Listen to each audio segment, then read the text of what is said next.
Welcome to the Seventh Dispensation Podcast. Today we're going to be reading the Holy Book, the Alpha Quran, which means the criterion, and we're going to be reading a chapter called The Love of God. Now, what I want y'all to get out of this book, right, is what real love is, who the real God is, and what steps we supposed to be taking to get out of this condition that this evil and wicked devil has put us in. So pay brief attention and remember this. Satan is not just going to let us go. When Moses came to free the children of Israel, Satan fought Moses. He chased after Moses. He tried to kill Moses until they were consumed in the sea. But so that lets you know that this wicked devil is not going to let us go without trying to attack us and trying to destroy us. And one thing that they are going to do is try to create a divine revelation or some type of book. Because I told you earlier that communication, knowledge, and information is the big part of shaping and controlling the mind. So beware of the devils and everything that they are going to try to do. And pay close attention to what I'm reading in this divine revelation from God known as the Alpha Quran. Now the book says this: we must come under divine authority. We must use the key of Christ to get into the kingdom of God. God backs those who do his will. We do the exercising of our godlike qualities when we start to share the keys to his kingdom. All right, now let me stop right there because, see, the devils are going to try to confuse this. When I'm talking about the Christ, I am not talking about Christianity. I'm not talking about Islam. I'm not talking about Judaism. The Christ do not represent none of those religions. When I'm talking about the kingdom of God, I'm not talking about Christianity. I'm not talking about Islam. I'm not talking about Judaism, because if those religions represented the kingdom of God, if they were set up to establish the kingdom of God would be here by now.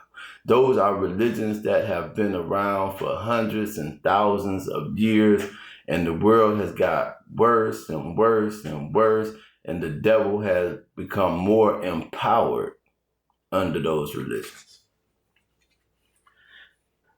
The devil will come out to fight God.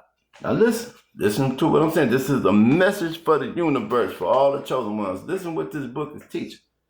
The devil will come out to fight God. And how is the devil going to fight God?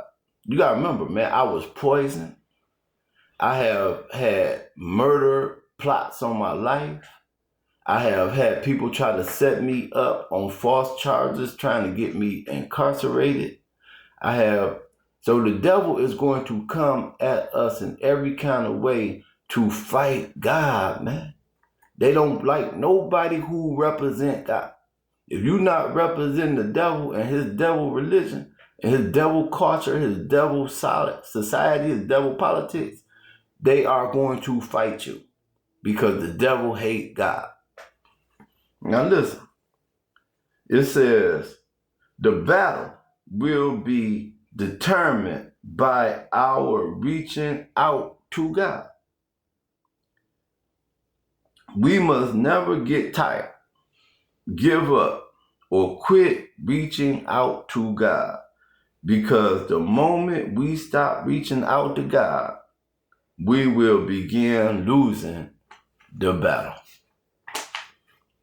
You must be each other's strength. We must bear each other up. We must keep reaching out to our God. Not the fake God that the devils represent in their false religions, but to the God who came in search of us to get us out of this evil and wicked condition. We must keep reaching out to our God until the war is won. This is how Joshua defeated the Amalekites. Moses stood on a hill with a staff of God raised high. As long as the staff was raised, Joshua was winning the war. But every time Moses lowered the staff, the Amalekites began winning. Now listen, I want y'all to understand this, because this is an example for us. As long as Joshua was holding the staff up, they were winning the war.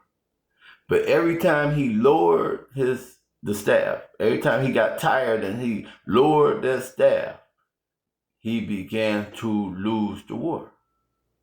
So I want y'all to understand that, man, no matter what, we have to stand 10 toes down against this devil, man. Because they are going to start winning once we start slacking.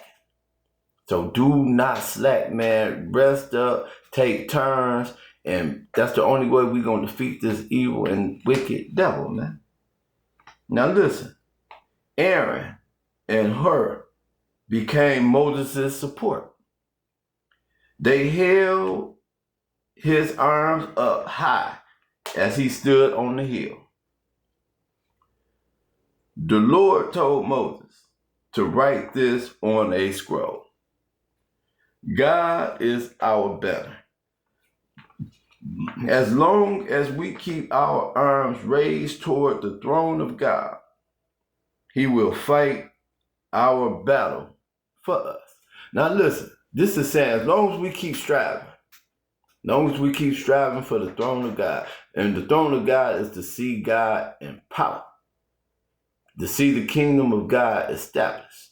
Long as we keep striving towards that. Now this is the message for the universe, for all the chosen ones.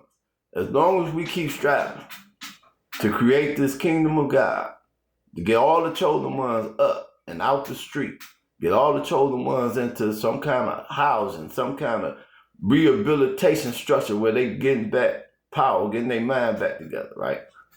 God gonna stay on our side. And as long as we represent, as long as we trying to get in power, as long as we trying to establish the kingdom of God, as long as we trying to become who we are destined to become, right? The devils cannot defeat us, man. That's what Mexico just showed y'all when they liberated Cuba. They didn't go to war. They didn't argue with the devil. They just went over there and did it. See, we don't have to ask the devil nothing. We don't got to even tell the devil nothing we doing. All we have to do is do it. And that's what Mexico showed us when they liberated Cuba from the stronghold and of the devil, man. Now listen, let me finish reading this. It says, they held his arms up high as he stood on the hill. The Lord told Moses to write this on a scroll. Now you gotta remember, I'm the only person who got this written in this book. You have never heard that story before. This book is the only one with that story. Now listen, God is our banner. As long as we keep our arms raised toward the throne of God, he will fight our battles for us. God sees us differently than how other people see us. Sometimes we see ourselves other than how God sees us. People may see the worst in you, but God sees the best in you. Moses had murdered a man and was on the run from the authorities, but God chose him to be a deliverer of his people. The Alpha Quran, baby. The divine revelation from God. And I'm letting y'all know that Moses was a murderer on the run from the police when God chose him and told him, hey, I want you to go back to Pharaoh and free my people.